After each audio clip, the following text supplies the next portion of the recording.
Idul Fitri, para elit kelihatannya sudah mulai cair. Terbukti kehadiran baik perwakilan dari orang-orang, maksud saya dari paslon 1, paslon 3 ke paslon 2 sebaliknya juga begitu. Dan yang paling puncak kemarin itu kita perhatikan bagaimana di tempatnya Saudara Rosan sebagai ketua TKN dan hadir dari ketua TPN Saudara Arsyad. Ini saya kira luar biasa, meskipun ada mempertanyakan ya bahwa ini apakah karena motivasi Kadin atau hal lain. Tetapi poin saya adalah bahwa momentum Idul Fitri kemarin itu telah mendorong ya mencairnya komunikasi politik yang selama ini ada hambatan-hambatan psikologis. Jadi momentum ini saya kira cukup bagus. Nah, oleh karena itu bagi saya adalah bagaimana supaya momentum ini betul-betul kita efektifkan dan produktif, tidak hanya sekedar formalistik. Formalistik datang salam-salaman, ya bahkan agak sedih-sedih, tapi setelah itu bermusuhan lagi. Nah, saya kira ini adalah contoh yang tidak baik, dan karena itu kalau kita ingin membuka sejarah Indonesia, kan ada beberapa contoh yang telah disampaikan atau dilakukan oleh para pendiri negeri ini. Bagaimana misalkan Bung Karno dengan Pak Natsir. Di beberapa tulisan dulu itu kita baca, perdebatan jalan tetapi pertemanan juga jalan. Pertengkaran jalan tapi pertemanan juga jalan. Bahkan di dalam sejarah kita kenal, ketika Bung Karno ditahan di Sukamiskin, kelompok Pak Nasir lah yang pertama kali melakukan kunjungan. Demikian pula juga misalkan ketika Bung Karno dibuang ke ND, kelompok-kelompok Pak Nasir lah yang datang untuk membesuk. Nah, ini kan contoh teladan. Boleh berbeda, dan bahkan pada waktu itu perdebatannya ada pada masalah ideologi. Ya, pada masalah ideologi sekalipun perbedaan, tetapi dalam pertemanan dan kemanusiaan tetap jalan. Nah, contoh yang kedua misalkan bagaimana Bung Karno dengan hubungannya dengan Hamka. Kita tahu ya pada saat itu juga terjadi perdebatan ideologis. Ya, terjadi perdebatan ideologis sampai puncaknya adalah pada tahun 1964 kan Hamka ditahan, dipenjara. Tetapi jangan lupa ketika Bung Karno meninggal pada tanggal 21 Juni tahun 1970, ternyata di situ baru terungkap bahwa sudah ada wasiat Bung Karno supaya kelak kalau meninggal yang jadi imam sholatnya adalah Hamka. Kan itu kan, ini kan luar biasa ini. Dan karena itu maka segera setelah itu maka Hamka datang. Dan ini dilakukan. Jadi saya kira ini cukup dua contoh ini yang sejatinya menjadi uswatun hasanah di kalangan elit-elit politik hari ini. Ya jangan, nah cuma persoalannya ini perdebatan konseptual, ini perdebatan ideologis. Nah kalau misalkan apakah karena perbedaan, karena masalah syahwat politik, masalah kekuasaan, lalu kemudian menghambat adanya silaturahmi politik yang lebih mendasar untuk Indonesia lebih produktif ke depan, nah ini jadi persoalan. Kemarin di acara open house-nya Pak Rosan juga kan ada Pak Arsyad ya? Iya betul. Saling rangkul-rangkulan. Nah, apa aja sih sebenarnya yang dibahas dan suasananya seperti apa? Iya, saya Rekonsiliasi. jadi saya kebetulan saya ada di situ, dan Pak Rosan kan ketua umum ya TKN Prabowo Gibran. Sementara Arsyad adalah ketua umum TPN ya Ganjar Mahfud. Nah, kebetulan juga saya di situ punya Pak Prabowo karena ada TKS, tim kerja strategis, dan saya sekretaris. Ya mereka semua cair, utamanya dua orang ini. Dan saya melihat di situ bukan hanya persoalan Kadin yang membuat mereka sahabat, karena sebelum Arsyad jadi ketua umum Kadin kan Rosan dulu. Tetapi ada persoalan-persoalan lebih daripada itu terjadi cair, dan saya kira ini contoh. Nah, lihat ketika misalkan kedua tokoh muda ini rangkulan dan memberikan suatu pesan kepada kita bahwa mari kita melihat ke depan. Nah, ini saya kira, dan saya ada di situ dan ada fotonya juga sama-sama dengan saya, bahkan kita ketawa-ketawa. Nah, Memiliki memiliki satu visi, dan oleh karena itu saya ingin mengatakan begini. Akhir-akhir ini kan yang selalu diramaikan, kapan sih pertemuannya Prabowo dengan Mbak Mega, Pak Jokowi dan lain-lain sebagainya. Saya ingin mengatakan begini. Tokoh-tokoh tersebut ini hanya persoalan waktu saja. Persoalan momentum saja. Tetapi visi mereka, suasana kebatinan mereka sebenarnya sudah satu. Pak Prabowo misalkan dengan Mbak Mega di dalam sejarah menentukan kepemimpinan bangsa ini sudah melalui proses panjang. Ya bagaimana ketika di DKI mengantarkan Pak Jokowi misalkan, bagaimana Pak Prabowo pernah jadi wakilnya pasangannya dengan Mbak Mega. Kemudian juga di dalam komunikasi politik, dan terakhir Pak Prabowo masuk tahun 2019 dan lain-lain sebagainya. Tetapi ada satu hal yang saya ingin sampaikan, ketika tahun 2014 saya jadi ketua koalisinya Pak Prabowo Hatta waktu itu, dan sekjen saya adalah Pak Hari Hamzah dan ada Pak Lison, itu memang Pak Prabowo selalu mendorong kepada kita. Dalam dunia politik itu diperlukan silaturahmi, diperlukan komunikasi. Karena itu setiap kita mau ketemu dengan Mbak Mega yang pada waktu itu 6-7 kali kami ketemu, Pak Prabowo selalu memberikan motivasi. Tidak boleh ya kita ego, tidak boleh persoalan kebangsaan kita terhambat hanya karena ego-ego sektoral, ego-ego kelompok. Karena itu kita dorong. Apalagi sekarang Pak Prabowo seperti itu. Dan oleh karena itu saya punya keyakinan hanya masalah waktu dan hanya masalah momentum. Tokoh-tokoh ini utamanya Prabowo dengan Mbak Mega itu pasti ketemu. Ya bahkan saya tadi berkelakar, boleh jadi kita tidak tahu, mungkin sudah terjadi komunikasi melalui siapa-siapa. Apalagi misalkan di DPR kan Mbak Puan dengan Mas Dasko selalu ketemu di situ dan sama-sama duduk. Saya punya keyakinan, hakul yakin pasti ada canda-candaan politik juga dan lain-lain sebagainya. Nah, lalu tentu timbul pertanyaan, kenapa kok belum ketemu? Saya ingin mengatakan bahwa mereka belum ketemu bukan persoalan perbedaan ideologi, bukan perbedaan konsep, tetapi masalah strategi. Dan kalau bicara masalah strategi, berarti bicara tentang timing dan momentum. Berarti belum momentumnya yang tepat. Kenapa belum momentumnya yang tepat? Dalam pertimbangan-pertimbangan politik praktis ada beberapa hal yang harus ditimbang-timbang. Salah satu di antaranya adalah mereka harus tetap melakukan komunikasi politik secara intensif dengan para pendukungnya dari rakyat. Harus merawat suasana kebatinan mereka. Sebab kalau tidak merawat suasana kebatinan secara serta-merta, pendukung-pendukungnya itu pasti memvonis bahwa pimpinan ini dari partai ini tidak boleh dipercaya karena telah mengkhianati aspirasi kami. Nah ini kan perlu dirawat, perlu mencoba suasana kebatinan yang ada itu perlu dipelihara supaya ke depan ini komunikasi yang tetap jalan. Nah kemudian yang kedua, pertimbangan politik praktis yang kedua boleh jadi karena setiap paslon itu kan ada beberapa partai di situ. Ya tentu juga perlu ada komunikasi. Misalkan dalam satu paslon ada 5-6 partai yang mendukung, kan masuk satu atau komunikasi satu yang lain belum tuntas betul, ini kan juga menimbulkan masalah baru secara politik praktis. Dan yang paling penting lagi juga dalam politik praktis adalah bagaimana komunikasi politik ini juga dibicarakan terkait dengan peran-peran politik ke depan. Kalau gabung misalkan seperti apa, harmonisasinya seperti apa, dan lain-lain sebagainya, polanya seperti apa. Nah ini semua pertimbangan-pertimbangan politik praktis yang belum tuntas sehingga momentumnya ada.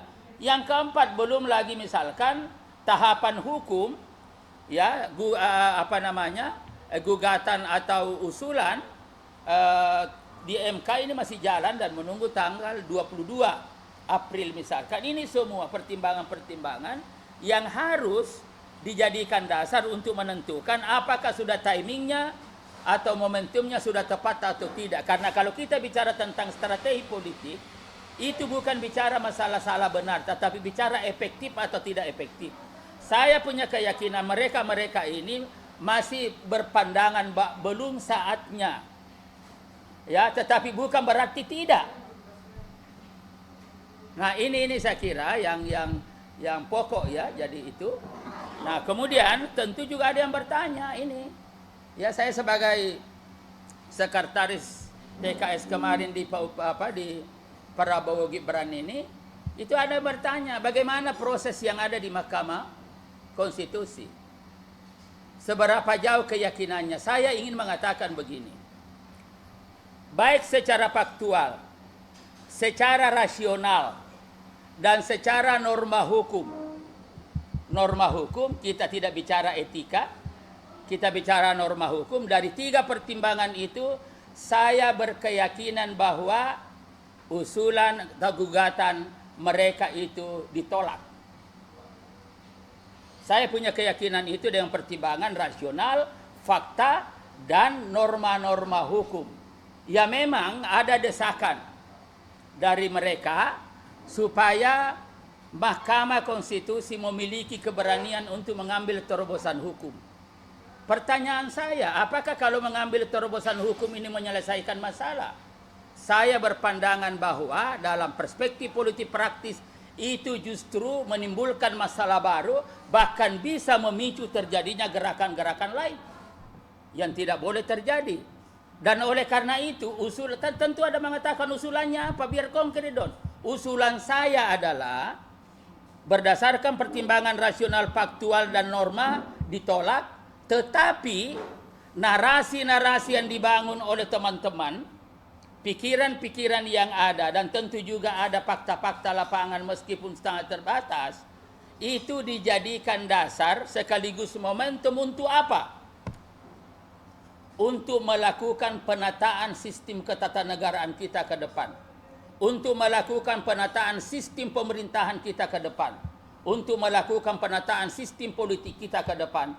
Apalagi ini sekarang ada putusan MK lagi tentang parliamentary threshold yang 0% dan lain sebagainya. Dan catatan ini terus terang saja oleh senior kita almarhum Bang Buyung itu juga sudah pernah ada catatan-catatan dulu. Ya, saya masih punya catatan-catatan itu, sehingga dengan demikian maka ke depan sudah ada normanya, sudah ada yang pakem, tidak lagi hanya menemukan ada hukum dan lain-lain sebagainya, dan ini menimbulkan masalah baru. Ya, menimbulkan masalah baru, dan oleh karena itu maka ya catat misalkan mereka juga masalah etik. Ayo, kan sudah ada rekomendasi dulu bagaimana membentuk Dewan Etik Nasional, dan ini sudah mulai digulirkan oleh Bang Jimli As-Siddiqi sebagai mantan ketua atau ketua pertama Mahkamah Konstitusi, bahwa apa yang terjadi hari ini adalah merupakan desakan kepada kita untuk segera membentuk yang namanya Majelis Etika Nasional. Ada juga mengatakan Dewan Etik Nasional. Ini dong yang perlu kita dorong, jangan di sini. Sehingga dengan demikian ini tertata. Jadi apa yang dilakukan oleh teman-teman kita berterima kasih, ya, baik dari paslon 1 maupun dari paslon 3, dan kita jadikan sebagai momentum, sebagai dasar untuk percepatan itu tadi. Pembentukan Dewan Etik Nasional, dan Bang Jimli sudah menyuarakan sebagai ahli hukum tata negara, dan kita kumpul tuh semua tuh, mestinya kumpul semua ahli-ahli. Kemudian yang kedua adalah sistem pemerintahan, yang oleh beberapa orang juga mengatakan sekarang ini adalah setengah hati, dan ada buku yang dikarang oleh Hanta Yuda. Apa bukunya itu? Presidensialisme Setengah Hati. Dan juga disertasi saya membahas itu, ada demokrasi setengah hati. Nah, sekarang misalkan sistem presidensial kita, apa sih warnanya? Loh. Dan ini semua juga dibentuk dulu karena aksi-reaksi. Reaksi terhadap tuduhan bahwa ini adalah otoriter karena memiliki kewenangan yang sangat kuat. Itulah sebabnya di dalam amandemen, kewenangan yang ada yang dimiliki oleh presiden dengan sistem presidensial itu dipangkas masuk ke DPR. Nah, ini kan lebih berbau parlementer misalkan. Dan itulah sebabnya maka sekarang ini dalam beberapa momentum yang namanya presiden tidak lagi bisa misalkan menentukan sesuatu tanpa ada persetujuan dari DPR. Contoh, apa contohnya misalkan masalah hak budgeting, ya, jadi masalah anggaran. Kalau misalkan pemerintah mengajukan RAPBN, lalu kemudian DPR tidak setuju RAPBN itu, maka di situ ditentukan bahwa yang berlaku adalah APBN yang lalu. Nah, kalau APBN yang lalu berlaku berarti ide-ide dan gagasan-gagasan program-program yang sejatinya dilakukan oleh Presiden itu tidak terlaksana karena tidak mendapatkan persetujuan dari DPR. Dan karena itu, ya mari kita tata ini supaya semua jelas. Kalau ada permainan-permainan di DPR, wajar dong ada. Kenapa wajar? Karena memang konstitusi undang-undang memberi ruang tentang itu. Ada dong, ada bisik-bisik lah apalah di sana dan lain, itu wajar aja karena sistem memberikan itu. Mari tegas. Sistem presidensial, parlementer dan lain-lain sebagainya, wajahnya seperti apa? Jenis kelaminnya seperti apa? Hanta Yuda mengatakan setengah hati. Saya juga mengatakan setengah hati. Ada juga mengatakan sistem kita banci. Nah, kalau kita sudah sadari begitu, kenapa ini tidak mendorong kita untuk menatanya? Dan karena itu akan lebih bagus misalkan, nah ini yang perlu dipikirkan oleh MK. Ada semacam rekomendasi atau apapun namanya supaya percepatan ini. Ya supaya jangan kita bicara dasar etik yang tidak ada, belum ada lembaganya, institusinya, tapi ini kita dorong nilai-nilai yang ada ini, kita dorong untuk kita formalitaskan menjadi norma-norma hukum, menjadi undang-undang. Itu akan lebih bagus. Dan dengan demikian maka ke depan tidak ada lagi pertentangan. Misalkan lagi MK membuat rumusan-rumusan rekomendasi, kita tidak tahu caranya, mereka ahli di sana. Saya bukan ahli tata negara, saya di bidang politik, ya merekomendasikan catatan-catatan, percepatan misalkan untuk harmonisasi undang-undang dasar itu, ya penataan sistem ketatanegaraan, sistem pemerintahan, sistem politik dan lain-lain sebagainya. Saya kira ini yang harus bisa dilakukan, gitu. Ya, ada lagi. Ada, Bang, saya tertarik untuk tanya soal internal Golkar, tidak ada rasa khawatir ketemuannya Prabowo dengan Mega nanti dibahas soal jumlah orang yang masuk di kabinet akan berpengaruh nggak dengan nama-nama yang didorong sama Golkar? Nah, itu yang saya katakan tadi, kan itu ada dua hal. Yang pertama adalah peran-peran politik yang kita lakukan ke depan. Nah, ini juga perlu kita perluas. Jangan peran-peran politik itu hanya sebatas pada menteri saja. Tapi peran-peran politik secara konseptual perlu kita dorong. Jadi bagaimana misalkan di intern koalisi itu nanti kita dorong, ada perdebatan-perdebatan konseptual dan itu menjadi dasar untuk merumuskan program-program dan ini menjadi penentu arah ke depan. Itu akan jauh lebih produktif daripada hanya sekedar mempertaruhkan 1-2 kursi lalu kemudian itu menghambat adanya kesatuan, adanya semangat kebersamaan. Apalagi saya katakan begini, kalau kita bicara tentang nilai-nilai Pancasila kan, apa sih nilai-nilai Pancasila? Salah satu diantaranya sering disampaikan oleh teman-teman adalah kekeluargaan. Adalah apalagi kegotong royongan. Nah, kalau kita bicara dua konsep ini berarti semangat kekitaan, semangat persaudaraan, semangat persamaan. Kerjasama itu harus kita kedepankan. Nah, kalau itu kita kedepankan, ini kita sesama semua.